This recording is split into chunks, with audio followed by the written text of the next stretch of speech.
ये कहानी सुंदरवन नामक एक अद्भुत जंगल की है, जहाँ शक्तिशाली बाजराज का न्यायपूर्ण शासन था। वो अपनी अद्वितीय शांति और हर जीव के बीच सामंजस्य के लिए जाना जाता था। सुंदरवन में हर पंछी की अपनी एक विशेष भूमिका थी, जो मिलकर इस जंगल की खूबसूरती में चार चांद लगाती थी। राजहंस की सुंदरता की मिसाल पूरे उपमहाद्वीप में दी जाती थी।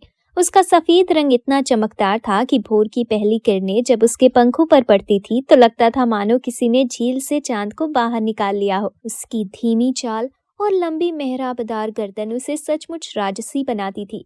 यही वजह थी कि राजहंस की खूबसूरती की चर्चा दूर दराज के जंगलों में भी बहुत हुआ करती थी। दुर्भाग्यवश इस अप्रतिम सुंदरता के साथ ही राजहंस के भीतर घमंड ने भी घर कर लिया था। उसे लगता था कि न केवल वो सबसे सुंदर है बल्कि सबसे श्रेष्ठ भी है और बाकी पंछी उसके सामने तुच्छ हैं। एक चमकदार सुबह राजहंस सुंदरवन के सबसे बड़ी झील दर्पण झील के किनारे खड़ा होकर अपने आप को निहार रहा था। वो अपने पंखों को संवार रहा था और अपनी परछाई देखकर फुले नहीं समा रहा था। वाह, इस पूरे सुंदर वन में मुझ जैसा कोई नहीं। ये चमकते पंख, ये प्यारी सी गर्दन, मेरी शान तो देखो। मैं तो ईगल राजा से भी ज्यादा सुंदर हूँ। बाकियों को तो मेरी परछाई देखने का भी सौभाग्य नहीं मिलना चाहिए। ठीक उसी वक्त पास की एक घनी डाल पर बैठी जुन्नू गौरैया अपनी दोस्त नीलू गौरैया से फुसफुसा रही थी। अरे जरा उस राजहंस को तो देखो, फिर से अपनी ही दुनिया में मग्न है। चेहरा ऐसे बना रखा है से जंगल इसी का है। इसका गुरूर तो देखो। हाँ जुन्नू, बिल्कुल सही कहा। यह किसी से सीधे मुंह बात नहीं करता। अगर कोई गलती से तारीफ कर भी दे तो यह इस तरह जवाब देता है जैसे हम इसके सामने धूल हो। इतनी खूबसूरती किस काम की जब व्यवहार इतना विशैला हो। मुझे तो लगता है ये जंगल में सबसे अकेला पंछी है। सब इसकी सुंदरता पसंद करते हैं पर इसका घमंडी स्वभाव किसी को पसंद नहीं। राजहंस ने उनकी बातें सुन ली। उसका घमंड और भी बढ़ गया। उसने अपनी छाती को और फुलाया, अपनी गर्दन को हवा में और ऊंचा किया और एक तिरछी नजर उन दोनों पर डाली, जैसे वो कह रहा हो, तुम छोटे मोटे पंछी मेरे बारे में बात करने के लायक नहीं हो। उसने झील के किनारे अपनी चाल धीमी की, मानो किसी रैंप पर चल रहा हो, और फिर अपनी सुंदरता को निहारने लगा। वहीं एक डाल पर बैठा समझदार सारस, जिसका नाम दीपक था, उसकी ये सब हरकतें देख रहा था। उसके चेहरे पर एक हल्की शांत मुस्कान थी। देखने में इतना निर्मल पर भीतर से इतना अहंकार भरा हुआ। इस राजहंस को सुधारने के लिए इसे अच्छाई का पाठ नहीं बल्कि सत्य का पाठ पढ़ाना होगा। इसे इसकी वास्तविक क्षमताओं से मिलाना होगा ताकि यह समझ सके कि बाहरी दिखावा कितना क्षणिक होता है। शाम ढलने लगी। सुंदरवन की हवा शांत हो गई थी। दीपक सारस राजहंस के पास पहुंचा, जो अभी भी अपनी ही धुन में मग्न था। सुंदरवन के सबसे प्यारे, खूबसूरत और अद्वितीय पंछी, आपको मेरा शत शत प्रणाम। मैं आपकी शोभा देखकर अभिभूत हूँ। राजहंस का गुरूर और भी बढ़ गया। किसी ने इतनी चापलूसी भरे शब्दों में उसकी तारीफ नहीं की थी। बहुत बहुत धन्यवाद सारस। मैं जानता था कि कोई तो होगा जो मेरी सुंदरता का वास्तविक महत्व समझेगा। तुम भी यही सोचते होगे, है ना, कि काश तुम्हारे पंख भी मेरे जैसे चांदनी से बने होते। हाँ राजहंस जी, मैं तो सच में यही सोचता हूँ, पर मैं अकेले नहीं हूँ।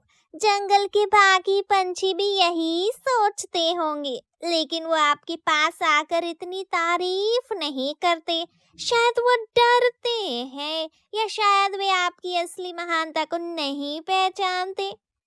शायद वो मुझसे जलते हैं या शायद वे मुझे इस सुंदर वन का सबसे काबिल और खूबसूरत पंछी समझते ही नहीं। अगर ऐसा है राजहंस जी, तो क्यों न आप उन्हें साबित करके दिखा दें कि आप न केवल सबसे सुंदर हैं बल्कि सबसे काबिल भी हैं। आप उन्हें एक ऐसा कारनामा करके दिखाओ जो सुंदर वन में कोई और पंछी ना कर सके। वो कैसे भला? मेरे पास शक्ति नहीं है, केवल सुंदरता है। नहीं राजहंस जी, आपके पास सुंदरता के साथ साथ आपके विशाल पंख और शरीर हैं। आपने कभी सोचा है कि आप जब बादलों के ऊपर उड़ेंगे तो कितने शानदार लगेंगे, उस ऊंचाई पर जहां कोई नहीं पहुंच पाता। बादलों के ऊपर उड़ना मैंने कभी नहीं सोचा। रोजाना कई पंछी उड़ते हैं, जैसे चील या बाज, लेकिन वे बहुत साधारण दिखते हैं। लेकिन आप सोचिए, जब आप इतनी ऊंचाई पर उड़ेंगे और उस समय जब सूरज की सुनहरी किरणें आपके सफेद दुधिया पंखों पर पड़ेगी तो आप देवदूत की तरह दिखेंगे। ये आपकी सुंदरता की अंतिम परीक्षा होगी। सब समझ जाएंगे कि आप ही जंगल के सबसे काबिल पंछी हैं। राजहंस के चेहरे पर एक अभूतपूर्व चमक आ गई। तुम्हारा ये आइडिया तो मुझे बहुत अच्छा लग रहा है। अगर मैं बादलों के ऊपर उड़ूंगा तो मेरे आलोचक भी चुप हो जाएंगे और सब मान जाएंगे कि मैं ही सुंदर वन का सबसे काबिल और सुंदर पंछी हूँ। तो ठीक है, कल सुबह की पहली किरण के साथ ही आप सबको ये कारनामा करके दिखा देना। मैं ये सुनिश्चित करूंगा कि सुंदरवन का हर एक पंछी झील के किनारे जमा हो। हाँ, तय रहा। मैं कल अपनी श्रेष्ठता साबित करूंगा। सुनकर सारस मुस्कुराया और फिर वहां से चला गया। अगली सुबह सुंदरवन के सभी पंछी दर्पण झील के किनारे जमा थे। बाजराज भी अपनी सभा के साथ मौजूद थे। जुन्नू, नीलू और अन्य पंछी उत्सुकता से फुसफुसा रहे थे। दीपक, सारस ने कहा था कि राजहंस आज कुछ खास करने वाला है। क्या करेगा ये इतना घमंडी? मुझे तो बस इसके इस नए शो का इंतजार है। उम्मीद है आज कुछ मजेदार होगा। तभी राजहंस शान से सबके सामने आया। उसका आत्मविश्वास आसमान छू रहा था। आज सभी देखेंगे मेरी खूबसूरती और काबिलियत का एक अद्वितीय नमूना। मैं आज आप सबके सामने आसमान की ऊंचाइयों को छू कर आऊंगा। ये कहकर वो एक ऊंचे टीले पर चढ़ा और अपने विशाल पंखों को गर्व से फैलाया। उसने छलांग लगाई और पूरी शक्ति के साथ अपने पंखों को फड़फड़ाया।